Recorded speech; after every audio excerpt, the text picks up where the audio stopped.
أشهد أن لا إله إلا الله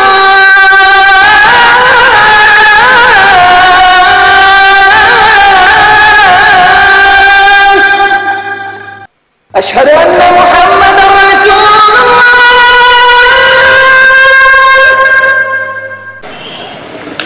السلام عليكم ورحمة الله وبركاته الحمد لله والصلاة والسلام على رسول الله وعلى آله وصحبه ومن تبعهم بإحسان إلى يوم الدين அல்லாஹ்வின் அடியார்களே, அல்லாஹ்வை போற்றி புகழ்ந்து அவருடைய தூதர் மீதும் அந்த தூதரின் தோழர்கள், குடும்பத்தார், நல்லவர்கள் அனைவர் மீதும் ஸலவாத்தும் சலாமும் கூறியவனாக ஆரம்பம் செய்கிறேன். தொடர்ந்து பல நாட்களாக இந்த பீஸ் மாநாட்டிலே நல்ல விஷயங்களை, நல்ல கல்விகளை, நல்ல அறிவுரைகளை கேட்டு வருகிறீர்கள். அதன்படி செயல்பட வேண்டும், அதை வாழ்க்கையிலே கொண்டு வர வேண்டும் என்ற ஒரு முதல் அறிவிப்பை, முதல் கோரிக்கையை எனக்கும் உங்களுக்கும் முன்வைத்தவனாகவும், பொறுமை வாழ்க்கையில் மனிதனுக்கு மிக முக்கியம், அதுவும் குறிப்பாக இந்த மார்க்க விஷயத்தில் சகோதரர்களே, நன்மையை கற்றுக்கொள்வதிலே இந்த மார்க்கத்திற்காக நான் என்ன செய்தேன், அல்லாஹ்விற்காக நான் எதை கொடுத்தேன், இழந்தேன், நான் எதை அல்லாஹ்விற்காக தியாகம் செய்தேன் என்பதிலே பொறுமை வேண்டும் சகோதரர்களே. யா அய்யுஹல்லதீன ஆமனு இஸ்பிரு வஸாபிரு வராபிது வத்தகுல்லாஹ். நம்பிக்கையாளர்களே, பொறுமையாக இருங்கள். பிறரை விட நீங்கள் அதிகம் பொறுமையாக இருங்கள். பிறர் தீமை செய்வதிலே, பிறர் மக்களுக்கு இடையூறு செய்வதிலே, பிறர் பாவங்களை பார்த்து ரசிப்பதிலே அல்லது பாவங்களை செய்வதிலே விடாமல் தொடர்ந்து அதிலே ஈடுபட்டிருக்கிறார்கள் என்றால், நீங்கள் நன்மை செய்வதிலே, நன்மைகளை பரப்புவதிலே, நன்மைகளை கற்றுக்கொள்வதிலே, நன்மைகளை ஏற்றுக்கொள்வதிலே, நன்மைகளை தெரிந்து கொள்வதிலே பொறுமையாக இருங்கள். யா அய்யுஹல்லதீன ஆமனு இஸ்பிரு வஸாபிரு வராபிது. அல்லாஹ்வுடைய தீனை பாதுகாத்துக் கொள்ளுங்கள். அல்லாஹ்வுடைய தீனுக்கு அரணாக இருங்கள். அல்லாஹ்வுடைய தீனுக்கு உதவியாளர்களாக இருங்கள். வத்தகுல்லாஹ், அல்லாஹ்வை பயந்து கொள்ளுங்கள். லஅல்லகும் துஃப்லிஹூன், உங்களுக்கு வெற்றி நிச்சயம். ஆகவே கண்ணியத்திற்குரியவர்களே, இன்னும் சிறிது நேரத்திலே முடிந்துவிடக்கூடிய இந்த நிகழ்ச்சியிலே தயவு செய்து அவசரம் காட்டி சபையை கலைத்து விடாமல் கொஞ்சம் பொறுமையோடு அல்லாஹ்வின் திருப்தியை தேடி நல்ல விஷயங்களை கற்றுக்கொள்ள வேண்டும். ஒரு நல்ல உணர்வோடு இந்த இடத்திலிருந்து செல்ல வேண்டும். ஒரு நல்ல முடிவோடு இந்த இடத்திலிருந்து செல்ல வேண்டும். நல்ல ஒரு குறிக்கோளோடு இந்த இடத்திலிருந்து செல்ல வேண்டும். என் வாழ்க்கையில் ஒரு மலர்ச்சியோடு, ஒரு புதிய ஒரு ஏற்பாட்டோடு, ஒரு புதிய ஒரு சிந்தனையோடு செல்ல வேண்டும் என்ற எண்ணத்திலே நீங்கள் தொடர வேண்டும் சகோதரர்களே. கண்ணியத்திற்குரியவர்களே, முஹம்மது ரசூலுல்லாஹ் ஸல்லல்லாஹு அலைஹி வஸல்லம் அல்லாஹ் அவர்கள் மீது அருள் மழைகளை பொழிவானாக, இரவு பகலாக பொழிவானாக. அந்த அல்லாஹ்வை நினைப்பவர்கள் நினைக்கும் போதும் அல்லது மறப்பவர்கள் மறந்தாலும் அல்லாஹ் அந்த தூதரின் மீது கருணை காட்டிக்கொண்டே இருப்பானாக. அந்த ஒரு தூதரை பற்றி இந்த 10 நாட்கள் என்ன, உலகம் முடியும் நாள் வரை உலக மக்கள் எல்லாம் சேர்ந்து பேசினாலும் சரி, அவர்களுக்கு அல்லாஹ் கொடுத்த புகழை பேசி முடிக்க முடியாது. இதைத்தான் சகோதரர் முன்னால் சொல்லும் போதும் சொன்னார்கள், அலம் நஷ்ரஹ் லக ஸத்ரக், அலம் நஷ்ரஹ் லக ஸத்ரக் வவضعنا عنك وزرك الذي انقض ظهرك ورفعنا لك ذكرك. நபியே, உமது புகழை, உமது கண்ணியத்தை, உம்முடைய மதிப்பு மரியாதையை, உமது சிறப்பை நாம் உயர்த்தி இருக்கிறோம்.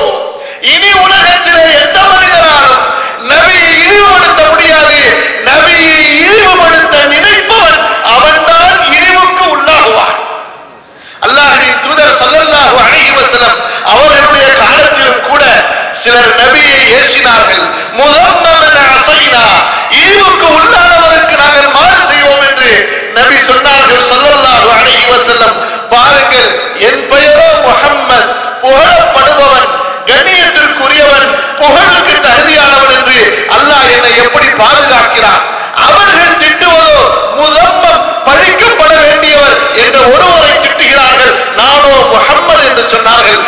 ஸல்லல்லாஹு அலைஹி வஸல்லம். அன்பிற்குரியவர்களே, இந்த ஒரு தூதரை பற்றி, இந்த ஒரு மாமனிதரை பற்றி இன்றைய காலத்தில் உலகத்தின் இறுதி நாள் வரை பேசப்பட்டு கொண்டே இருக்க வேண்டும். இவருடைய செய்தி உலக மக்களுக்கு சென்றால் மக்கள் தங்களை படைத்த இறைவனை அறிந்து கொள்வார்கள், மக்கள் நீதத்தை நேர்மையை அறிவார்கள், மக்கள் ஒழுக்கத்தை கண்ணியத்தை சிறப்பை மரியாதையை அறிவார்கள், ஏழைகளின் உணர்வை அறிவார்கள், சமுதாயத்தின் கண்ணியத்தை உணர்வார்கள், பெண்களின் கண்ணியத்தை உணர்வார்கள், சிறுவர்களின் பாதுகாப்பை உணர்வார்கள், நீதத்தை பெறுவார்கள். இந்த மனிதர் மறைக்கப்பட்டார், இந்த மனிதரை பற்றி பேசப்படவில்லை என்றால், இந்த மனிதரை பற்றி மக்கள் அறியவில்லை என்றால் கண்டிப்பாக வரலாற்றின் பக்கங்களிலே எழுதி வைத்துக் கொள்ளுங்கள், இந்த மனிதரின் வரலாற்றை படிக்காதவர் மனிதராக இருக்க முடியாது. இந்த மனிதரின் வரலாற்றை படிக்காதவர் நீதத்தின் உண்மை வரைபடத்தை, நீதம் என்றால் என்ன என்பதை, ஒழுக்கம் என்றால் என்ன என்பதை, தலைவன் எப்படி இருக்க வேண்டும், அரசன் எப்படி ஆட்சியாள வேண்டும், ஒரு அறிஞர் எப்படி இருக்க வேண்டும், சமுதாயத்தை வழிகாட்டக்கூடிய ஒரு வழிகாட்டி எப்படி இருக்க வேண்டும், வாழ்க்கையிலே ஒரு கணவனாக, ஒரு தந்தையாக, ஒரு நல்ல மனிதனாக எப்படி இருக்க வேண்டும் என்று எதையும் தெரிந்து கொள்ள முடியாது எதுவரை இந்த தூதரை தெரிய முடியாதோ ஸல்லல்லாஹு அலைஹி வஸல்லம். அல்லாஹ் இந்த மனிதரை பிறப்பிலிருந்தே பாதுகாத்து வைத்தான். சிலை வழங்கியதில்லை, பலி அருந்தியதில்லை, விபச்சாரம் செய்தது கிடையாது. ஒழுக்கத்தின் மொத்த உருவத்தை பார்க்க வேண்டும் என்றால் முஹம்மது என்ற அந்த மனிதர்களை பார்க்க வேண்டும்.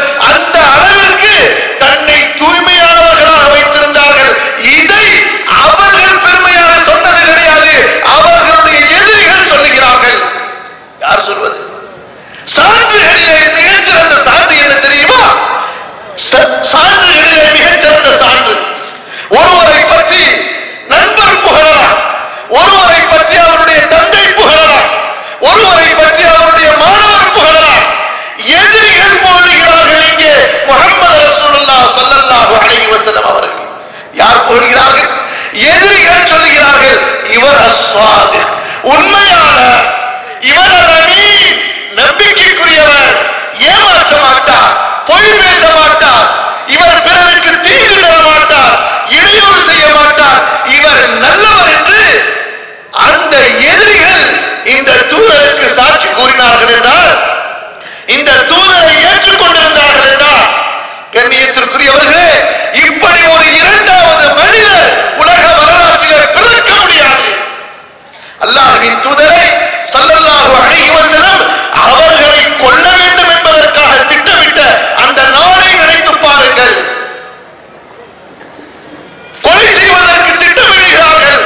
ஆனால் அவர்களுடைய செல்வங்கள் எல்லாம் முஹம்மது நபியிடத்தில் அமானியமாக பாதுகாப்புக்காக வைக்கப்பட்டிருக்கிறது. மக்காவிலே இப்படி ஒரு நீதமான, ஒழுக்கமான, மக்களின் செல்வங்களிலே கையாளல் செய்யாத, பிறருடைய செல்வத்தை ஆசைப்படாத, தன் செல்வத்தையும் பிறருக்கு கொடுப்பதிலே மகிழ்ச்சி கண்ட ஏழைகளின் அந்த நிலைமைகளை பார்த்து இவரால் முடியவில்லை என்றாலும் தன் கையால் கரத்தால் உழைத்து ஏழைகளின் கடனை அடைக்கக்கூடிய, ஏழைகளின் வறுமையை அடைக்கக்கூடிய அந்த தூதர் ஸல்லல்லாஹு அலைஹி வஸல்லம் என்பதை அறிந்து வைத்திருந்த காரணத்தால் தான் அவர்களை கொல்வதற்கு திட்டமிட்டுக் கொண்டிருக்கிறார்கள். இவர்களுடைய செல்வங்கள் எல்லாம் முஹம்மது நபி ஸல்லல்லாஹு அலைஹி வஸல்லம் அவர்களுடைய வீட்டிலே அமானிதமாக பாதுகாப்புக்காக வைக்கப்பட்டிருக்கிறது. யோசித்து பாருங்கள். இப்படி அல்லவா கண்ணியத்திற்குரியவர்களே நாமும் இன்று இருக்க வேண்டும். அந்த தூதரை உண்மையாக பின்பற்ற கூடியவர்களாக இருந்தார். அன்றைய தினத்திலே அல்லாஹ்வின் தூதர் ஸல்லல்லாஹு அலைஹி வஸல்லம் அலிக்கு பொறுப்பு ஒப்படைக்கிறார். யார்? ரசூலுல்லாஹ் தன்னை கொலை செய்ய வருகின்ற, தனது வாழ்க்கையை முடிக்க வருகின்ற, அதுவும் சாதாரண கொலை அல்ல, 100 மனிதர்கள் சேர்ந்து ஒருவரை கொலை செய்ய வரிசை கட்டி நிற்க போகிறார்கள். இன்றைய இரவிலே எப்படி வெட்டுவார்கள்? ஒவ்வொரு மனிதனின் கையிலும் உருவப்பட்ட கூர்மையான வாள் இருக்க போகிறது.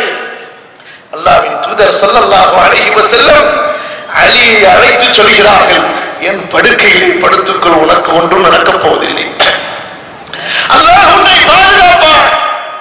இந்த செல்வ செல்வம் இவருடையது, இந்த செல்வம் இவருடையது என்ற அனைவரின் அந்த செல்வங்களையும் அவர்களின் தங்க வெள்ளி நாணயங்களை எல்லாம் அடையாளமிட்டு அலியின் கையிலே ஒப்படைத்து விட்டு இந்த அமானிதங்களை ஒப்படைத்து விட்டு நாளை மதீனாவிற்கு நீ புறப்படு என்று சொல்லி செல்கிறார்கள் என்றால் கண்ணியத்திற்குரியவர்களே, அந்த தூதர் ஸல்லல்லாஹு அலைஹி வஸல்லம் அவர்களை நீங்கள் தெரிந்து கொள்ளவில்லை என்றால் எல்லோரையும் அழைத்து சொல்கிறேன், ஒரு முறையாவது அவர்களின் வாழ்க்கை வரலாற்றை நீங்கள் படிக்கவில்லை என்றால் மனிதனாக பிறந்ததே வீண், அறிவு அல்லாஹ் உங்களுக்கு கொடுத்ததே வீண், நீங்கள் கற்ற கல்விகள் வீண், அந்த மனிதரை அறியவில்லை என்றால் அன்பிற்குரியவர்களே, அவர்களுடைய இரக்கம், அவர்களுடைய பண்பாடு, அவர்களுடைய ஒழுக்கம், அவர்களின் நாணயம் மக்களிடத்திலே அவர்கள் பழகியல் போன்று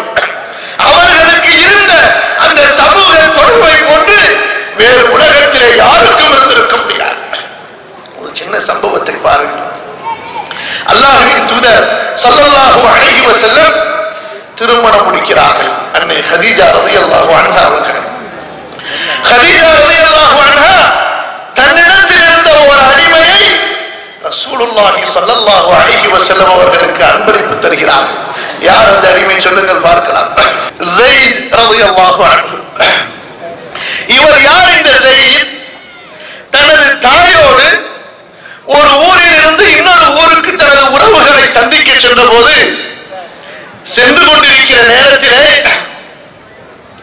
அந்த திருட்டு கும்பலால் ஒரு கொள்ளை கும்பலால் அவர்கள் கடத்தப்பட்டு மக்காவிலே உகால் என்ற அந்த வியாபார சந்தையிலே அடிமை என்று கூறி விற்கப்பட்டு இருக்கிறார்கள். அவரை ஹக்கீம் இப்னு ஹிஸாம் என்ற மனிதர் வாங்கி தன்னுடைய தந்தையின் சகோதரி கதீஜாவுக்கு கொடுத்திருந்தார். கதீஜா ரலியல்லாஹு அன்ஹா திருமணமானதற்கு பிறகு அந்த அடிமையை தனது அன்பு கணவனார் முஹம்மது ரசூலுல்லாஹிற்கு அன்பளிப்பு செய்கிறார். சிறு பிராயத்திலிருந்து நபியோடு வளர்ந்து கொண்டிருந்த காரணத்தால் மக்கள் எல்லாம் இவர் முஹம்மதின் மகனாக இருக்குமோ என்று சொல்லக்கூடிய அளவுக்கு ஒரு நிலை. அன்பு சகோதரர்களே, ஒரு முறை ஹஜ்ஜுடைய காலத்திலே இவருடைய குடும்பத்திலிருந்து வந்த சில உறவினர்கள் ஸைதை அடையாளம் கண்டுகொள்கிறார்கள். ஓ, இவருடைய மகனாயிற்று, மக்காவிலே அடிமையாக இருக்கிறாரே, உடனடியாக சென்று இவருடைய தந்தையிடத்திலே தந்தையின் சகோதரரிடத்திலே கூறுவோம் என்று அந்த ஹஜ்ஜுடைய காலம் முடிந்து அங்கே செய்தி சொல்லப்பட்ட போது தந்தையின் சகோதரரும் உடனடியாக விரைந்து வருகிறார்கள். எங்கே நமது மகன் ஸைத் இருக்கிறார் என்று தேடி சொல்லப்படுகிறது. முஹம்மதின் வீட்டிலே இருக்கிறார் என்று. அல்லாஹு அக்பர். தேடி வருகிறார்கள். ரசூலுல்லாஹி ஸல்லல்லாஹு அலைஹி வஸல்லம் அவர்களோடு அந்த ஸைத், சிறு பிள்ளையாக இருக்கின்ற அந்த ஸைத் அவர்களோடு பழகிக்கொண்டு விளையாடிக் கொண்டு கொஞ்சம் மகிழ்ந்து கொண்டிருக்கிறார். அப்போது அவர்கள் சொல்கிறார்கள், நாங்கள் இந்த ஸைதுடைய உறவினர்கள். ரசூலுல்லாஹி ஸல்லல்லாஹு அலைஹி வஸல்லம் கேட்கிறார்கள், ஸைத், இவர்களை உனக்கு தெரியுமா? யா ரசூலல்லாஹ், எனக்கு தெரியும். இவர் எனது தந்தை, இவர் என்னுடைய தந்தையின் சகோதரர், இவர்களை எனக்கு தெரியும். இவர்கள் எதற்காக வேண்டி வந்திருக்கிறார்கள் தெரியுமா? உன்னிடத்திலிருந்து என்னை பணம் கொடுத்து வாங்கி செல்வதற்காக வந்திருக்கிறார்கள். நான் அவர்களுக்கு என்ன சொன்னேன் தெரியுமா? இதைவிட ஒரு அழகிய ஒரு வழியை உங்களுக்கு சொல்கிறேன், பாருங்கள் அந்த மாமனிதரை. மக்கள் எல்லாம் அடிமைகளை விட்டு செல்வங்களை பெருக்கிக் கொண்டிருந்த காலத்திலே அல்லாஹ்வின் தூதர் ஸல்லல்லாஹு அலைஹி வஸல்லம் அந்த சிறுவரின் மீது அவர்கள் வைத்திருந்த அந்த பாசம் அங்கே எப்படி வெளிப்படுகிறது பாருங்கள். நீளத்தின் மொத்த உருவம் அல்லாஹ்வின் தூதர் ஸல்லல்லாஹு அலைஹி வஸல்லம் அந்த பெற்ற தந்தையை பார்த்து சொன்னார்கள், தந்தையின் சகோதரரை பார்த்து சொன்னார்கள், இதை விட சிறந்த ஒரு வழியை நான் உங்களுக்கு சொல்கிறேன். என்ன வழி தெரியுமா? அவரை அழைக்கிறேன். அவர் உங்களை விரும்பினால் எந்த கிரயமும் பெற்றுக் கொள்ளாமல் அவரை உங்களிடத்திலே கொடுத்து விடுகிறேன். அவரை நீங்கள் அழைத்து செல்லுங்கள். ஆனால் அவர் என்னை தேர்ந்தெடுத்துக் கொண்டார். என்னை தேர்ந்தெடுத்தவரை ஒரு காலம் நான் விட்டு தரமாட்டேன் என்று ரசூலுல்லாஹி ஸல்லல்லாஹு அலைஹி வஸல்லம் சொன்னபோது அந்த வந்தவர்கள் தந்தையின் சகோதரர் ஆஹா, எப்படிப்பட்ட ஒரு அழகான ஒரு ஜட்ஜ்மெண்ட், எப்படிப்பட்ட ஒரு அழகான தீர்வு. கண்டிப்பாக ஒரு மகன் தனது தந்தையை விட அடிமையாக வாழ்வதை தேர்ந்தெடுப்பானா, இதை நாங்கள் ஏற்றுக்கொள்கிறோம் என்று சொன்னபோது அல்லாஹ்வின் தூதர் ஸல்லல்லாஹு அலைஹி வஸல்லம் ஸைதை வரவழைத்து முன்னால் வைத்து இப்போது சொல் என்று சொல்கிறார்கள். அந்த ஸைத் சொல்கிறார், பாருங்கள், அல்லாஹ்வின் மீது சத்தியமாக முஹம்மது ஸல்லல்லாஹு அலைஹி வஸல்லம் அவர்களே, நான் என் தந்தையை விடவும் என் தந்தையின் சகோதரர்கள் எனது உறவினர்கள் யாராக இருந்தாலும் சரி, அவர்களை உங்களை விட நான் அவர்களை தேர்ந்தெடுக்க மாட்டேன், அவர்களோடு செல்ல மாட்டேன், உங்களோட அடிமையாக வாழ்வது எனக்கு மேல் என்று சொன்னார்கள்.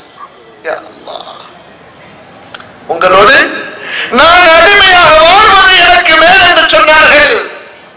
அல்லாஹ்வின் தூதர் ஸல்லல்லாஹு அலைஹி வஸல்லம் அதே நேரத்திலே ஸைதை கரம் பிடித்து அழைத்து சென்று, ஸைத் எனது மகன், நான் இவருக்கு வாரிஸ், இவர் எனக்கு வாரிஸ் என்று சொன்னார்கள்.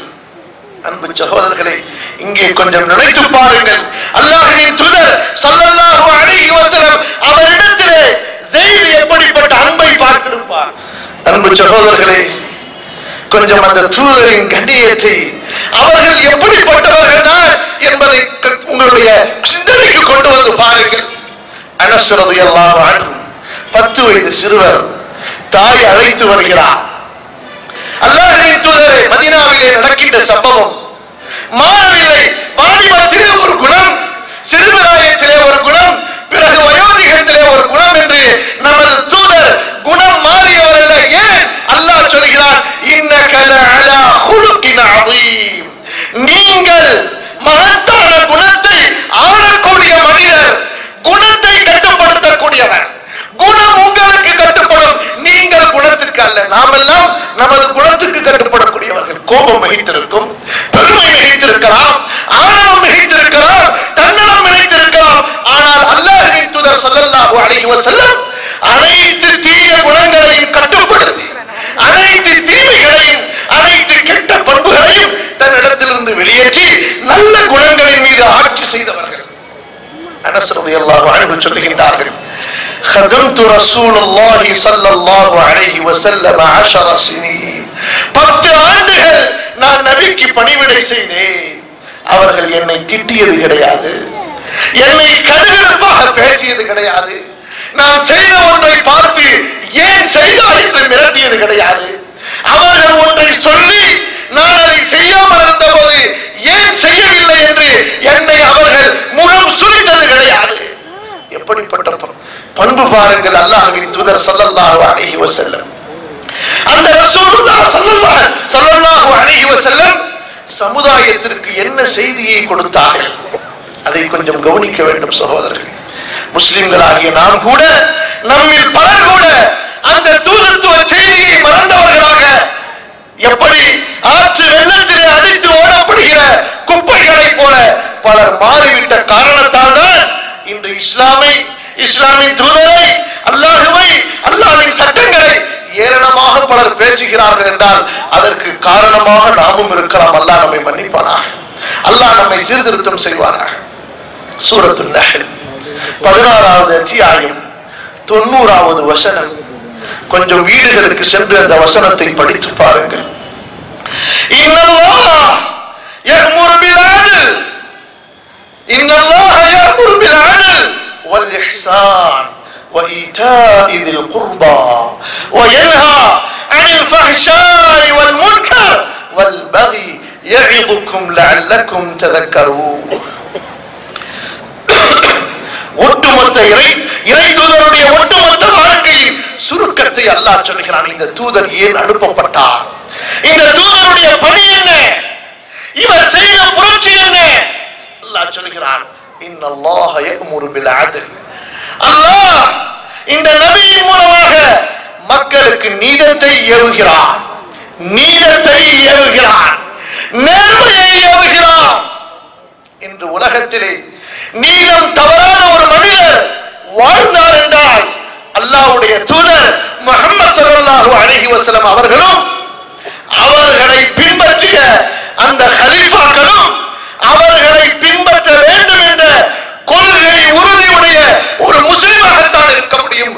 மூன்றாவது ஒரு மனிதர் நிச்சயமாக நீதத்தை பேணுவது சாத்தியமில்லை, சாத்தியம் முடியாது. காரணம் அவருடைய உள்ளம், அவருடைய கொள்கை, அவருடைய மனம் அதிலே பயிற்றுவிக்கப்படாத காரணத்தால், அந்த தர்மீயத்தை, அந்த பயிற்சியை அடையாத காரணத்தால் அவர்களால் நீதத்திலே நீதம் தவறாமல், நீதம் பிசாமல் வாழ முடியாது. அல்லாஹ்வின் தூதர் ஸல்லல்லாஹு அலைஹி வஸல்லம் அப்படித்தான் நீதமாக வாழ்ந்து காட்டினார்கள். இன்னல்லாஹ யஅமுரு பில் அத்ல்.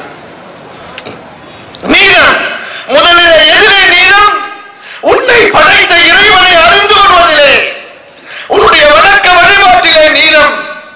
மனிதன் மற்றவர்களுக்கெல்லாம் நல்லவனாக இருக்கிறான், ஆனால் படைத்த இறைவனுக்கு அநியாயக்காரனாக இருக்கிறான். யாரும் பலர் இதை சிந்தித்து பார்த்திருக்க மாட்டார்கள். தன்னை ஒரு நீதவான் என்று பெருமையாக சொல்லுவார்கள், நான் யாருக்கும் எந்த அநியாயம் செய்ததில்லை என்று. ஆனால் படைத்த இறைவனையும் மறந்து விடுவார்கள். ஹல் மின் காலிகின் ஹல் மின் காலிகின் கைருல்லாஹ் யர்ஸுகுகும். வானத்திலிருந்து பூமியிலிருந்து அல்லாஹ்வை தவிர வேறு ஒரு படைப்பாளர் இருக்கிறானா? அந்த படைத்த கடவுளை தவிர வேறு ஒரு இறைவன் இருக்கிறானா உங்களுக்கு உணவளிப்பதற்கு என்று அந்த படைத்த இறைவன் அல்லாஹ் கேட்கிறார். அந்த படைத்த இறைவனை மறந்துவிட்டு அவனுக்கு செய்ய வேண்டிய வழிபாடுகளை அவனால் படைக்கப்பட்ட அழிந்துவிடக்கூடிய தனக்கே எந்த லாபத்தையும் நஷ்டத்தையும் தேடிக்கொள்ள முடியாத ஒரு அற்ப படைப்புக்கு செய்வது இது அநியாயங்களில், அக்கிரமங்களில், அழிச்சாட்டியங்களில் மகா அழிச்சாட்டியம் அல்லவா? யாருக்கு செய்கிறாய் துரோகம்? உன்னை படைத்த கடவுளுக்கு செய்கிறாய். உனக்கு இரணமளித்தவனுக்கு செய்கிறாய். உன் தாயின் வயிற்றிலே உனக்கு உணவளித்தானே, நீ தாயின் வயிற்றிலிருந்து வெளியே வந்த போது அந்த தாயின் மடியிலே உனக்காக பாலை சுரக்க வைத்தானே, உன் கண்ணிலே பார்க்கும் ஆற்றலை கொடுத்தானே, உன் நெஞ்சிலே உன் சிந்தனையிலே சிந்திக்கும் அறிவை கொடுத்தானே, உன் கையிலே பிடிக்கும் ஆற்றலை கொடுத்தானே, உன் காலிலே நடக்கும் ஆற்றலை கொடுத்தானே, நீ கேட்பதற்கு முன்னால் நீ கேட்காததை எல்லாம் உனக்கு கொடுத்தானே. நீ கேட்டதையும் கொடுத்தான், நீ கேட்காதையும் கொடுத்தானே. அந்த இறைவனுக்கு அநியாயம் செய்கிறாயே, அந்த கடவுளுக்கு துரோகம் செய்கிறாயே. எவன் ஒருவன் கடவுளுக்கு துரோகம் செய்கிறானோ அவன் கண்டிப்பாக படைப்புகளுக்கும் துரோகம் செய்வான். எனவேதான் இன்னல்லாஹ யஅமுரு பில் அத்ல், நபியே நீதத்தை பேணச் சொல்லுங்கள். முதலிலே மனிதன் அவனுடைய படைத்த இறைவன் யார் என்பதை தெரிவதிலே, அவனுக்கு செய்ய வேண்டிய வழிபாட்டிலே அவன் நீதத்தை தெரிந்து கொள்ள வேண்டும். பிறகு மனிதனுக்கு அல்லாஹ் பொறுப்புகளை தருகிறான். சிலருக்கு ஆட்சியை தருகிறான், சிலருக்கு அதிகாரத்தை தருகிறான், சிலருக்கு குறைந்தபட்சம் குடும்பத்தின் தலைவராகவாவது அவர் கண்டிப்பாக இருப்பார். அல்லாஹ் என்ன சொல்கிறான்? நீதம், நீதம், நீதம். இஸ்லாமிய மார்க்கத்திலே, முஹம்மது நபியின் அந்த போதனைகளிலே, குர்ஆனின் அந்த போதனைகளிலே அல்லாஹ்வை வணங்குவது, அடுத்து படைப்புகளோடு நீதமாக நடப்பது. இஅ்திலு ஹுவ அக்ரபு லித்தக்வா. நீதத்தை பேணுங்கள், அப்போதுதான் நீங்கள் இறையச்சமுடையவர்களாகவே மாற முடியும். ولا يجرمنكم شنآن قوم أن صدوكم عن المسجد الحرام أن تعتدوا. الله أكبر. உலகத்திலே இப்படி ஒரு வேத புத்தகத்தை கொண்டு வந்து காட்டுங்கள், பார்க்கலாம். உங்களை எதிர்க்கக்கூடியவர்கள், உங்களை அல்லாஹ்வின் வீட்டை விட்டு தடுத்தவர்கள், உங்கள் மீது அநியாயம் அக்கிரமங்கள் செய்தவர்கள், அவர்களிடத்தில் கூட அவர்கள் மீது உங்களுக்கு இருக்கிற பகை, அவர்கள் மீது உங்களுக்கு இருக்கிற கோபம் உங்கள் மீது அநியாயமாக நடந்து கொள்ளும்படி தூண்டிவிட வேண்டாம். எதிரிடத்திலே நீதத்தை பேணியவர் முஹம்மது ரசூலுல்லாஹ் ஸல்லல்லாஹு அலைஹி வஸல்லம். போர்க்களத்திலே தவிர வேறு எந்த ஒரு சூழ்நிலையிலும் அவர் மீது ஒரு கொலை குற்றம் நிரூபிக்கப்பட்டிருந்தாலே தவிர அல்லாஹ்வின் தூதர் ஸல்லல்லாஹு அலைஹி வஸல்லம் யாரையும் தனக்காக கொன்றது கிடையாது, பழி வாங்குவதற்காக கொண்டது கிடையாது. ஒருவர் மீது குரோதத்தால் அல்லாஹ்வின் தூதர் ஸல்லல்லாஹு அலைஹி வஸல்லம் யாரையும் கொண்டது கிடையாது. மக்காவின் வரலாற்றை சகோதரர் சொல்லி காட்டினார். அன்தும் துலகா யக்ஃபிருல்லாஹு லக்கும். நீங்கள் எல்லாம் மன்னிக்கப்பட்டவர்கள். யார்? அந்த நபியை குடும்பத்தோடு ஓடோடு விரட்டியவர் நபியின் சொத்துகள் செல்வங்களை எல்லாம் பறிமுதல் செய்தவர்கள், அவர்களை பார்த்து நபி சொல்கிறார்கள், அன்துமுத்துலகா, நீங்கள் எல்லாம் மன்னிக்கப்பட்டவர்கள் என்று. உங்கள் மீது எந்த குற்றமும் இல்லை, யூசுப் சொன்னது போன்று நானும் சொல்கிறேன் என்று. அன்பிற்குரியவர்களே, நீதம் நீதம். அல்லாஹ்வின் தூதர் ஸல்லல்லாஹு அலைஹி வஸல்லம் அவர்களுடைய காலத்திலே ஒரு பிரச்சனை வருகிறது. இடையிலே உங்களுக்கு சொல்லிக்கொண்டே செல்கிறேன். எல்லா பிரச்சனைகளுக்கும் தீர்வு இந்த முஹம்மது நபியின் சட்டத்திலே இருக்கிறது. மக்கள் ஏற்றுக்கொள்கிறார்கள். ஆனால் யார் இதற்கு எதிரியாகிறார்கள் தெரியுமா? சத்தியத்திற்கு யார் எதிரி? உண்மைக்கு யார் எதிரி? நீதத்திற்கு யார் எதிரி? ஒழுக்கத்திற்கு யார் எதிரி? நாகரிகத்திற்கு, பண்பாட்டிற்கு யார் எதிரி? சமூக பாதுகாப்புக்கு, சமூக ஒழுக்கத்திற்கு, சமூக கட்டமைப்புக்கு யார் எதிரியோ அவன் தான் முஹம்மது நபி ஸல்லல்லாஹு அலைஹி வஸல்லம் அவர்கள் கொண்டு வந்த சட்டத்திற்கும் அவர்கள் கொண்டு வந்த மார்க்கத்திற்கும் எதிரியாக இருப்பார். நீங்கள் அந்த மார்க்கத்தை ஏற்றுக்கொள்கிறீர்களோ மறுக்கிறீர்களோ அது உங்கள் விருப்பம். அது உங்களுக்கும் உங்கள் இறைவனுக்கும் இடையிலே உள்ள விருப்பம். இந்த மார்க்கத்திலே கட்டாயம் கிடையாது, லா இக்ராஹ ஃபித்தீன். ஆனால் கொஞ்சம் சிந்தித்து பாருங்கள். உங்கள் சிந்தனை, உங்களது நேரத்தை கொஞ்சம் இதை பற்றி யோசிப்பதற்கு, புரிவதற்கு, முயற்சி செய்வதற்கு நீங்கள் பாருங்கள். அல்லாஹ்வுடைய தூதர் ஸல்லல்லாஹு அலைஹி வஸல்லமுடைய காலத்திலே ஒரு செல்வம் நிறைந்த குடும்பத்தில் பிறந்து வளர்ந்த ஒரு சீமாட்டி பெண் திருடி விடுகிறார். அந்த பெண் திருடி விடுகிறார்கள். ஒரு சிறந்த ஒரு செல்வ குடும்பத்திலே பிறந்த பெண். எல்லாம் என்ன சொல்கிறார்கள்? பொதுவாக சட்டம் ஏழைகளின் மீது சட்டம் பாயும், செல்வந்தர்களின் மீது பாயாது.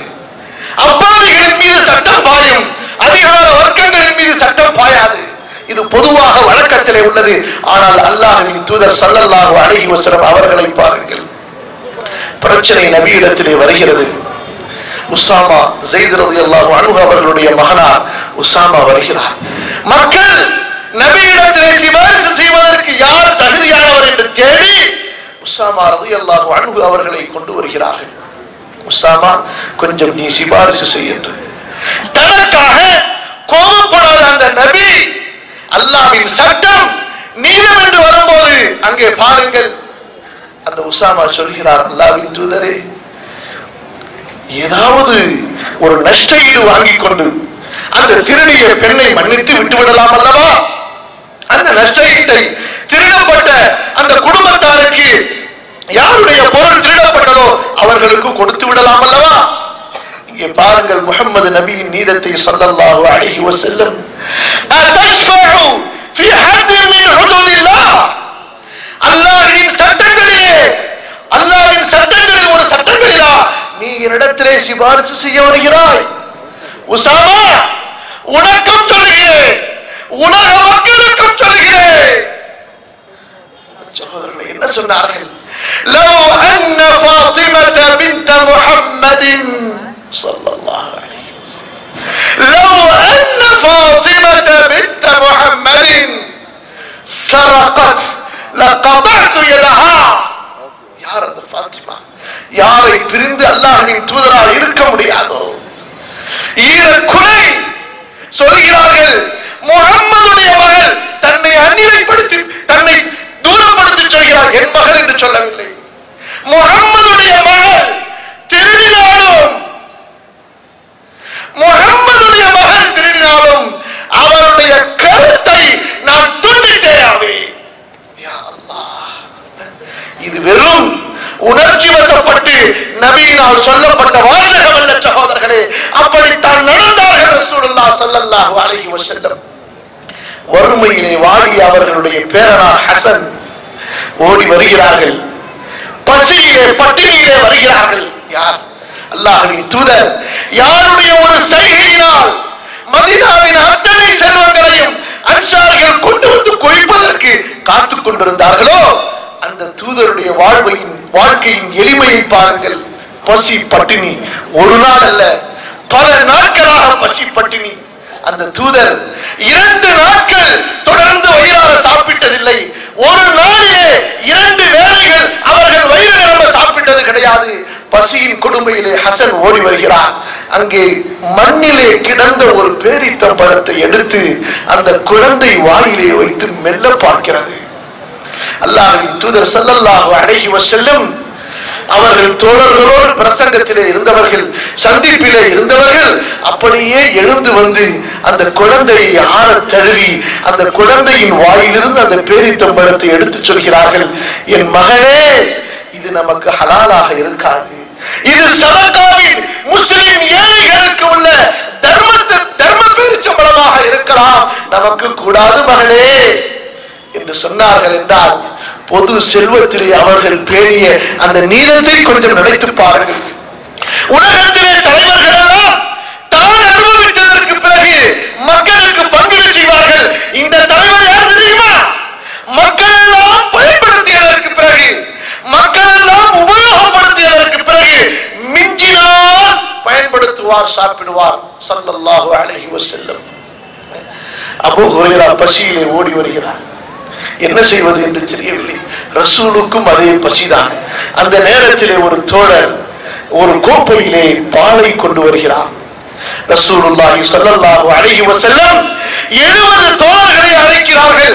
யார் மஸ்ஜித் நபவியிலே மார்க்கத்திற்காக கட்டுண்டு கிடந்தார்களோ, வியாபாரம் இல்லை, தொழில் இல்லை, மார்க்கத்திற்காக பசி பட்டினியிலே இருந்த அந்த தோழர்கள் அழைத்து வந்ததற்கு பிறகு சொல்கிறார்கள் ரசூலுல்லாஹ் ஸல்லல்லாஹு அலைஹி வஸல்லம், அபூ ஹுரைரா, எல்லோருக்கும் குடிக்க கொடு, எல்லோருக்கும் குடிக்க கொடு என்று.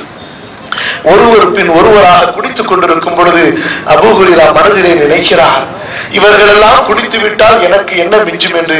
அபூ ஹுரைராவுக்கு தெரியவில்லை ரலியல்லாஹு அன்ஹு, இது அல்லாஹ்வின் தூதருடைய கட்டளை.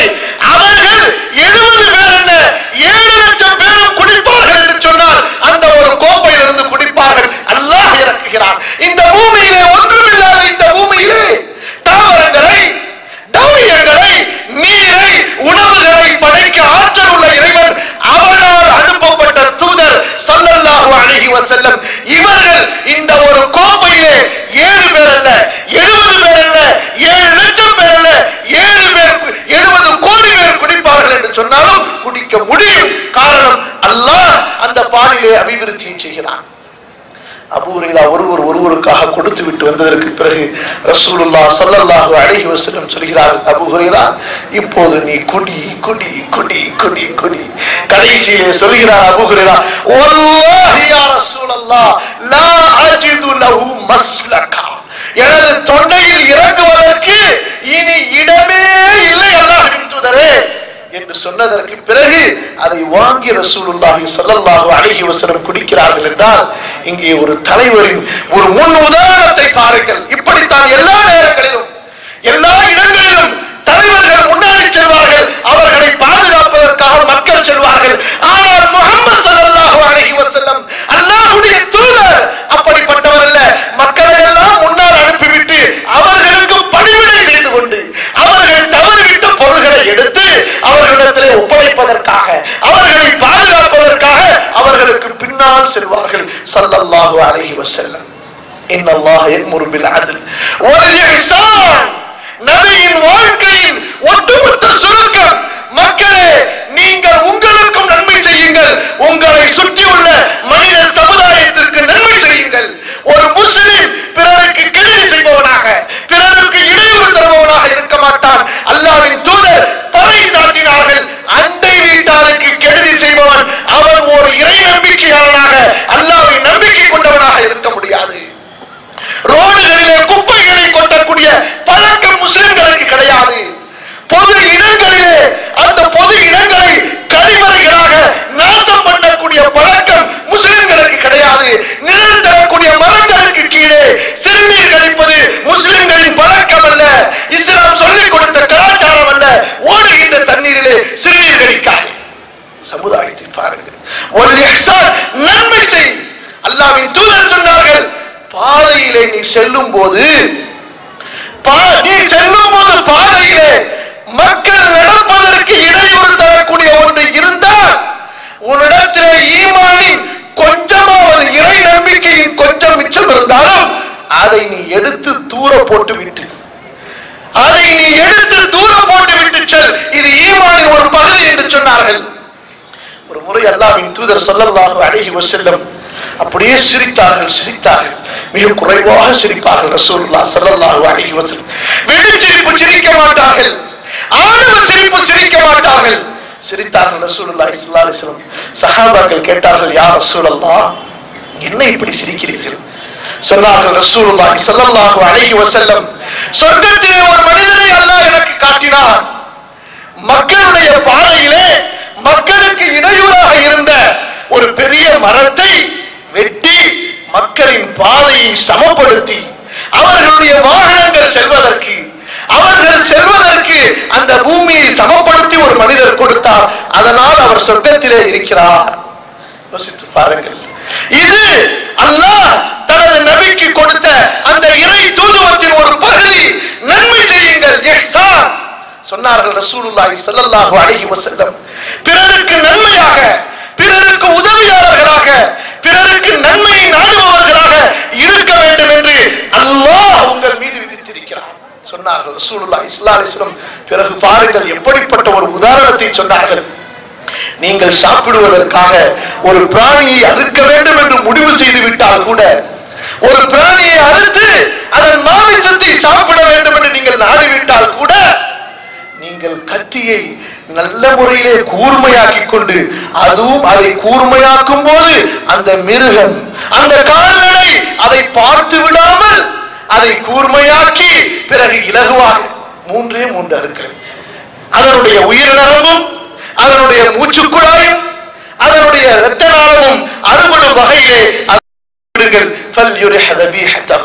தான் அறுக்கின்ற அந்த பிராணிக்கு கூட அவர் தீங்கு செய்ய வேண்டாம், சிரமம் தர வேண்டாம் என்று சொன்னார்கள் என்றால், எவ்வளவு அழகான ஒரு நன்மை செய்வதின் முன் உதாரணத்தை இந்த சமுதாயத்திற்கு போதித்து சென்றிருக்கிறார்கள் என்றால், அவர்களை நீங்கள் அறியவில்லை என்றால் நீங்கள் யாரை அறிய போகிறீர்கள்?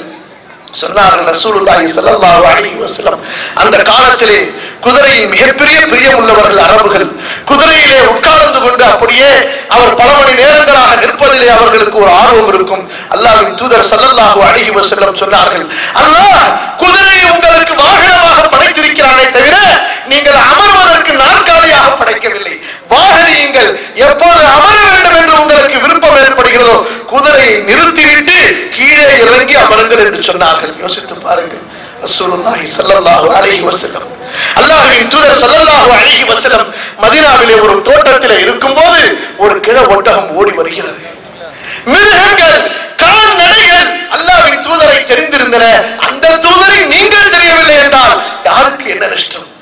அந்த ஒட்டகம் ரசூலுல்லாஹ்விடத்திலே வந்து அப்படியே கொஞ்சம் குழாவுகிறது. தனது முகத்தை நபியின் முகத்தோடு தேய்க்கிறது. நபி அவர்கள் காது தாழ்த்தி செவி தாழ்த்தி அதன் குரலை கேட்கிறார்கள். பிறகு கேட்டார்கள், அல்லாஹ்வின் தூதர் முஹம்மது ஸல்லல்லாஹு அலைஹி, இந்த ஒட்டகத்தின் உரிமையாளர் யார் என்று சொன்னார்கள். இன்ன அன்சார் என்று அழைத்து வரப்பட்டது. இந்த ஒட்டகம் என்ன சொல்கிறது தெரியுமா?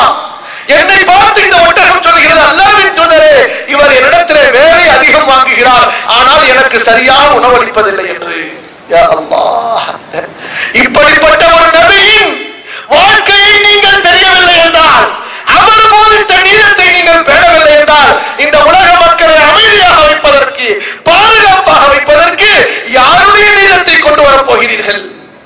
இன்னல்லாஹ யஅமுரு பில் அத்ல் வல் இஹ்சான் இன்னும் சொல்லிக் கொண்டே போகலாம். வ ஈதாஇ தில் குர்பா, உறவுகளை பேணுவதிலே அல்லாஹ்வின் மார்க்கம் மிக தெளிவாக இருக்கிறது. என்ன பிரச்சனை? உறவுகள் சிதைந்து, குடும்பங்கள் சிதைந்து, மனிதன் எப்படி மிருகமாக மாறி இருக்கிறார் என்றால், எது மனித குலத்திற்கு நஞ்சோ அந்த சாராயத்தை குடிப்பதற்காக தன்னை பெற்ற தாயை கொலை செய்கிறார், தன்னை வளர்த்த அந்த தந்தையை கொலை செய்கிறார். யா அல்லாஹ், வ ஈதாஇ தில் குர்பா மார்க்கம் சொல்கிறது. முஹம்மது நபியின் அந்த தூதுவத்தின் ஒட்டுமொத்த வாழ்க்கையின் சுருக்கம், குடும்பத்தை பேணுங்கள், உறவுகளை பேணுங்கள். உறவுகளை துண்டிப்பவர் சொர்க்கம் செல்ல மாட்டான். ஒரு தெரு என்றால் பல குடும்பங்களால் சேர்ந்தது ஒரு தெரு. ஒரு குடும்பம் நிம்மதியாக கண்ணியமாக பேணப்பட்டு இருக்குமே ஆனால் ஒரு தெரு நிம்மதியாக இருக்கும். தெருக்கள் சேர்ந்ததுதான் ஒரு நகரம். தெருக்கள் நிம்மதியாக இருந்தால் நகரங்கள் நிம்மதியாக இருக்கும். இன்று ஏழைகள் ஏன் வட்டிக்கு செல்கிறார்கள்? இந்த ஏழைகள் ஏன் கடலிலே மூழ்கி தற்கொலை செய்து கொள்கிறார்கள் தெரியுமா? இஸ்லாமிலே அதற்கு தீர்வு இருக்கிறது. முஹம்மது நபியின் வாழ்க்கையிலே அதற்கு தீர்வு இருக்கிறது. அல்லாஹ்வின் தூதர் ஸல்லல்லாஹு அலைஹி வஸல்லம் சொன்னார்கள், நீ தர்மம் செய்ய வேண்டுமா, முதலிலே உனது குடும்பத்திலிருந்து ஆரம்பி, உனது குடும்பத்திலிருந்து நீ தொடங்கு. வஈதாஇல் குர்பா, உன் தந்தைக்கு கொடு, உன் தாய்க்கு கொடு. இஸ்லாம் சொல்லுகிறது, உனது நீயும் நீ சம்பாதித்த செல்வம் உனது தந்தைக்கு சொந்தமானது. ஆனால் இன்று சமூகத்திலே இறை நெறி தவறிவிட்ட இந்த காலகட்டத்திலே மனிதன் பொருளாதாரத்தின் அடிமையாக, பணத்தின் பேயாக மாறிய காரணத்தினால் தந்தையின் இறப்பை தாமதமாக கருதி அவரை கொலை செய்துவிட்டு அவரின் சொத்துக்கு வாரிசாக நினைக்கிறார். அல்லாஹ் பாதுகாப்பானா. வஈதாஇல் குர்பா, உனது தாயின் உறவினர்களுக்கு கொடு, உனது தந்தையின் உறவினர்களுக்கு கொடு. உனது சகோதரனின், உனது ஏழை சகோதர சகோதரின், உன்னோடு பிறந்த அந்த குடும்ப உறவினர்கள் இருக்கிறார்கள், இரத்த உறவுகள், அவர்களின் பிள்ளைகளுக்கு நீ செலவழி. ஒரு தோழர் வருகிறார், அல்லாஹ்வின் தூதரே, எனது இந்த பெரிய தோட்டத்தை உங்களுக்கு கொடுத்து விடுகிறேன், நீங்கள் விரும்பியபடி செலவு செய்து கொள்ளுங்கள். அல்லாஹ்வின் தூதர் சொன்னார்கள், வேண்டாம். நீ இதை யாருக்கு கொடுத்து தெரியுமா? எப்படிப்பட்ட அழகிய உதாரணம்!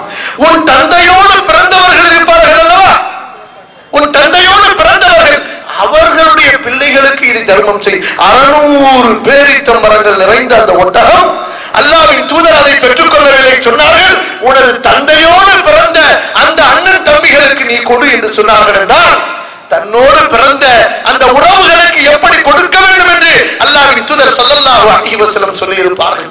அடுத்து பாருங்கள், வயன்ஹா அனில் ஃபஹ்ஷாஇ வல் முன்கரி வல் பகி. இந்த மனித சமுதாயம் நிம்மதி பெற வேண்டுமா, பாதுகாப்பு பெற வேண்டுமா, பெண்களுக்கு பாதுகாப்பா, சிறுவர்களுக்கு பாதுகாப்பா, வயோதிகர்களுக்கு பாதுகாப்பா, ஒட்டுமொத்த மனித சமுதாயத்திற்கு பாதுகாப்பு. நபியின் அந்த வாழ்க்கையின் மூலமாக இந்த கட்டளையை செயல்படுத்தி அல்லாஹ் ரப்புல் ஆலமீன் எப்படி சொல்கிறார் பாருங்கள். வயன்ஹா அனில் ஃபஹ்ஷா, அசிங்கங்கள், ஆபாசங்கள், மானக்கேடான செயல்கள், சட்டவிரோதமான முறையற்ற ஆண் பெண் உறவுகள், இவற்றை விட்டு நபியே மக்களை தடுங்கள். இந்த குர்ஆன் இதை தடுக்கிறது. படைத்த இறைவன் இதை கண்டிக்கிறான். இன்று மக்கள், நான் உங்களுக்கு முன்பே சொன்னேன், அல்லாஹ்வுடைய சட்டங்களை, படைத்த இறைவனின் சட்டங்களை, முஹம்மது நபியின் சட்டங்களை, இந்த குர்ஆனின் சட்டங்களை யார் எதிர்ப்பார்கள் தெரியுமா? யார் எதிர்ப்பார்கள் தெரியுமா? உன் மகன் இடத்திலே கொடு, நான் அவரோடு விபச்சாரம் செய்ய வேண்டும், நான் அவரை நெஞ்சோடு தழுவி அவனோடு ஆட வேண்டும், பாட வேண்டும் என்று எவன் சொல்வானோ அவன் குர்ஆனை எதிர்ப்பான், அவன் இந்த இஸ்லாமை எதிர்ப்பான், அவன் முஹம்மது நபியை எதிர்ப்பான். இந்த சினிமா, சீரியல்கள், கலாச்சாரங்கள், இந்த ஆபாசங்கள், மக்கள் இன்று எதை தங்களுடைய என்டர்டைன்மென்ட், தங்களுடைய பொழுதுபோக்கு என்று சொல்கிறார்களோ, இதனுடைய அர்த்தம் என்ன? நீ பெற்றெடுத்து பாதுகாப்பாக கற்போடு போர்த்தி அன்போடு வளர்த்த உனது மகளை கொடு என்னிடத்திலே, நான் அவளை ஆடைகளை களைந்து மேடைகளில் ஆடவிட்டு ரசிப்பேன். உனது தாயை கொடு, உன் சகோதரியை கொடு, நீ பெற்றெடுத்த பிள்ளையை கொடு, உனது மனைவியை கொடு. இதுதானே சினிமா, சீரியல், கலாச்சாரம். ஒருவருக்கு பிறந்த மகள் தன்னுடைய கணவன் அல்லாத இன்னொருவனோடு கட்டிப்பிடித்து ஆடுவதை படமாக எடுத்து பலரை பார்க்க விட்டு பணக்காரர்களாக ஆகின்ற இந்த கலாச்சாரத்தின் ஒட்டுமொத்தம் என்ன? சமுதாயத்திலே கற்பு இருக்கக்கூடாது, சமுதாயத்திலே ஒழுக்கம் இருக்கக்கூடாது, சமுதாயத்திலே தலைமுறை இருக்கக்கூடாது, சமுதாயத்திலே குடும்ப உறவு இருக்கக்கூடாது, கணவன் மனைவி உறவு இருக்கக்கூடாது, தாய் தந்தை பெற்றோர் பிள்ளையின் உறவுகள் இருக்கக்கூடாது.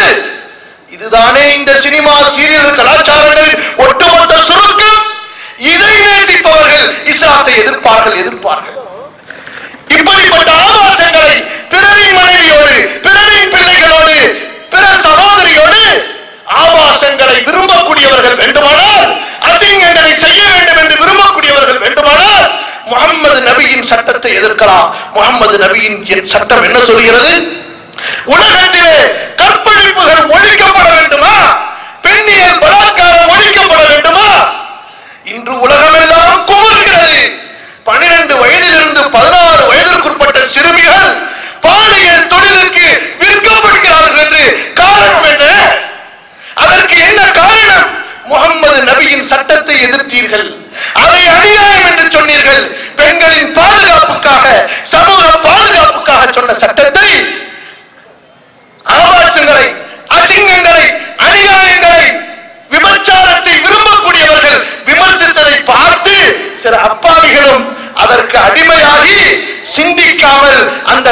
பிரச்சாரத்திலே மூழ்கிவிட்டார்கள்.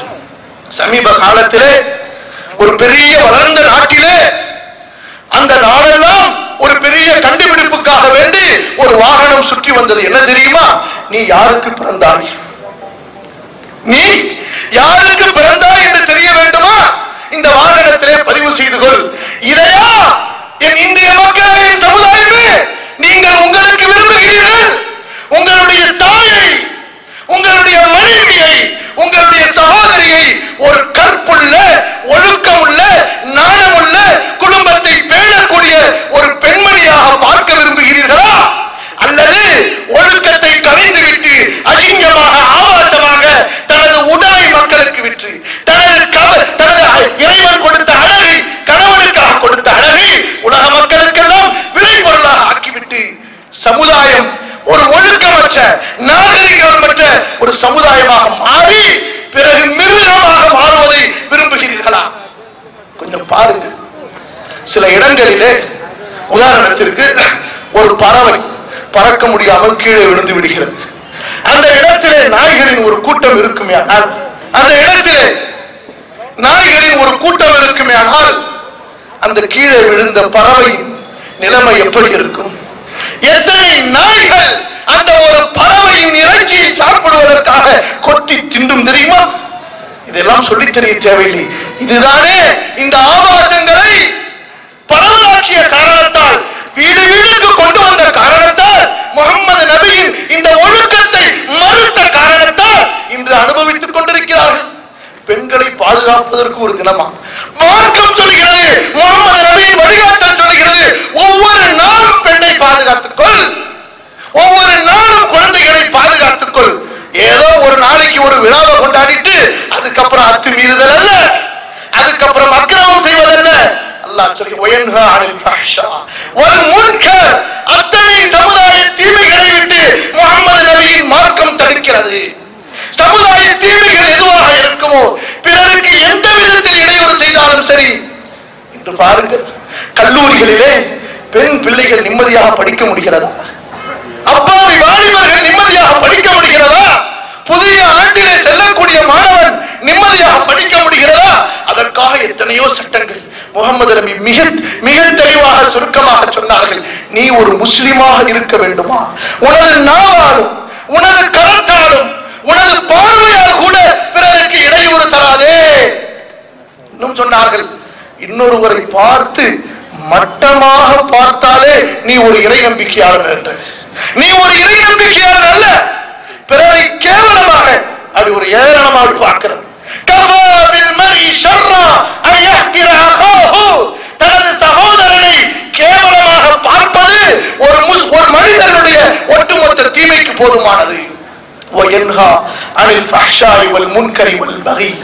அழிச்சாட்டியங்கள், அநியாயங்கள், வன்முறைகளை விட்டு முகமது நபியின் மார்க்கம் தடுக்கிறது. சகோதரர்களே, ஸல்லல்லாஹு அலைஹி வஸல்லம் ஆட்சியாளர்களுக்கு எதிராக கிளர்ச்சி செய்யக்கூடாது என்று முகமது நபியின் மார்க்கம் சொல்கிறது. தன்னை ஆளக்கூடிய அரசாங்கத்திற்கு எதிராக வன்முறைகளை செய்யக்கூடாது என்று நபியின் மார்க்கம் சொல்கிறது. ஒட்டுமொத்த உலக நாடுகளிலே காவல்துறைகளுக்கும் சரி, ஆளக்கூடிய அரசாங்கத்திற்கும் சரி, மக்கள் எப்போது தெருவிலே வந்து கலகம் செய்வார்களோ, பிறருக்கு இடையூறு தருவார்களோ, ஆட்சியை கவிழ்ப்பார்களோ என்று பயந்து அதற்காகவே பல கோடி செலவுகளிலே ராணுவங்களை வைத்திருக்கிறார்கள். முகமது நபியின் மார்க்கம் சொல்கிறது, நீ ஆட்சியாளர்களுக்கு நீதமாக நட, அவர்கள் உனக்கு அநியாயம் செய்தாலும் கூட நீ அல்லாஹ்விடத்திலே உனது நியாயத்தை கேள். உன் மீது அவர்களுக்காக இறைவன் கடமையாக்கியது நீ செய். அவர்களுக்கு எதிராக புரட்சி செய்யாதே, கிளர்ச்சி செய்யாதே. புரட்சி, கிளர்ச்சி இதனுடைய ஆரம்பம் என்ன தெரியுமா? நீதம் என்று சொல்வார்கள். இதனுடைய முடிவு என்ன தெரியுமா? ஒட்டுமொத்த அநியாயங்கள் தான் நடக்கும். அன்பிற்குரியவர்களே, இதுதான் முகமது நபியினுடைய செய்தி. அந்த தூதர் வாழ்ந்தார், அந்த தூதர் இறந்தார், அவர்கள் சென்று விட்டார்கள். அவர்களுடைய மார்க்கம் இருக்கிறது. உயிரை விட மதித்த அந்த தோழர்கள், அந்த தூதர் இறந்த போது அங்கே ஏதாவது கலகம் நடந்ததா? ஏதாவது வன்முறைகள் நடந்ததா? ஏதாவது அசம்பாவிதங்கள் நடந்ததா? சொத்துகள் சூறையாடப்பட்டனவா? சொத்துகள் தீக்கிரையாக்கப்பட்டனவா? ஆனால் இன்று சாதாரண ஒரு தெருவில் இருக்கக்கூடிய ஒரு தலைவர் இறந்து விட்டாலே மக்கள் எல்லாம் யாரும் வெளியே வர முடியாது, பாதுகாப்பு கிடையாது. என்ன சொல்கிறார்கள்? தலைவரின் மீது அன்பிலே என்னென்னமோ செய்து விட்டார்கள். இதெல்லாம் ஒரு கிரைமா நம்ம எடுத்துக்கொள்ள முடியாது, ஒரு குற்றமாக நாம் சொல்ல முடியாது. நிம்மதியற்ற நிலை. கண்ணியத்திற்குரியவர்களை, அல்லாஹ் ரப்பல் ஆலமீன் படைத்த இறைவன் அப்படிப்பட்ட ஒரு மகா தூதரை நமக்கு அனுப்பி இருக்கிறான். நாம் செய்ய வேண்டிய பொறுப்பு என்ன தெரியுமா? அவர்களை பற்றி இப்படி நமக்கு மத்தியிலே கூட்டங்களை கூட்டி நாம் நமக்கு மத்தியில் சொன்னால் போதாது. முதலாவதாக அந்த முஹம்மது நபியை ஸல்லல்லாஹு அலைஹி வஸல்லம் அறிந்தவர்களாக, அவர்களது வாழ்க்கையை படித்து புரிந்தவர்களாக நாம் மாற வேண்டும். படித்ததை புரிந்ததை வாழ்க்கையிலே கொஞ்சம் கொஞ்சமாக பிராக்டிஸ், அதை பயன்பாட்டுக்கு, அதை செயல் உருவத்திலே கொண்டு வர வேண்டும். மனைவியோடு, பிள்ளைகளோடு, குடும்பத்தோடு, அண்டை வீட்டாரோடு, சமூகத்தோடு என்று தன்னை முஹம்மது நபியின் போதனைக்கு ஏற்ப மாற்ற வேண்டும் சகோதரர்களே.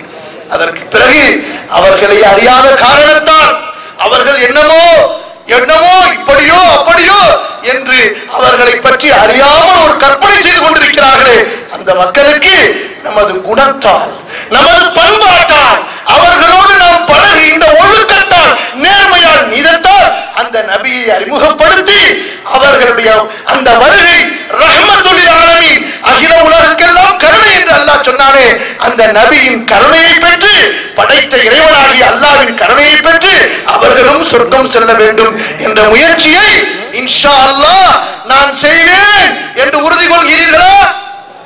இன்ஷா அல்லாஹ், அல்லாஹ் உங்களுக்கு அருள் புரிவாராக. அடுத்த சகோதரர்களே, அல்லாஹ் சொல்கிறான், அல்லதீன யல்மிஸூனல் முத்தவ்விஈன மினல் முஃமினீன ஃபிஸ் ஸதகாத்தி வல்லதீன லா யஜிதூன இல்லா ஜுஹதஹும் ஃபயஸ்கரூன மின்ஹும் ஸஹிரல்லாஹு மின்ஹும். ஒரு நேரத்திலே நபி அவர்கள் அல்லாஹ்வின் மார்க்கத்திற்காக மக்களை ஆர்வமூட்டிய போது சில தோழர்கள் பல மூட்டைகளை சுமந்து வந்து போட்டார்கள், சில தோழர்கள் சில பைகளை கொண்டு வந்து போட்டார்கள், சில தோழர்கள் ஒரு பிடி தானியங்களை கொண்டு வந்து போட்டார்கள். எவ்வளவு போட்டார்கள்? ஒரு பிடி தானியத்தை கொண்டு வந்து போட்டார்கள். அதை பார்க்க மக்கள் சொன்னார்கள், என்னமோ இவர் பெருசா கொடுக்க வந்துட்டாரு, இதுல பெருசா ஆயிர போதுன்னு சொல்லிட்டு அல்லாஹ் சொல்கிறார், இவர்களை பரிகரித்தவர்களை பார்த்து, ஏளனம் செய்தவர்களை பார்த்து நான் ஏளனம் செய்கிறேன் என்று அல்லாஹ் பாதுகாப்பானாக. ஆகவே கண்ணியத்திற்குரியவர்களே, ஒன்று இந்த மாநாட்டின் மூலமாக பல பயிலரங்குகளிலே, கல்வி வகுப்புகளிலே, மார்க்க அறிஞர்களின் உரைகளிலே உங்களுக்கு என்ன இஸ்லாமிய அடிப்படைகள், சமூக ஒழுக்கங்கள், நல்ல பண்பாடுகள் சொல்லப்பட்டனவோ அவற்றை பின்பற்றுவோம் இன்ஷா அல்லாஹ். அவற்றை மக்களுக்கு சொல்வோம் என்ற உறுதியோடும் இந்த மாநாட்டுக்கும் இது போன்ற அடுத்து இந்த மாநாடுகள் நடக்கும் போது என்னால் முடிந்த எல்லா ஒத்துழைப்புகளையும் செய்வேன் என்ற உறுதியோடு நாம் செல்வோமாக. அகூலு கௌலி ஹாதா வ அஸ்தக்ஃபிருல்லாஹ லீ வ லக்கும். வஸ்ஸலாம்.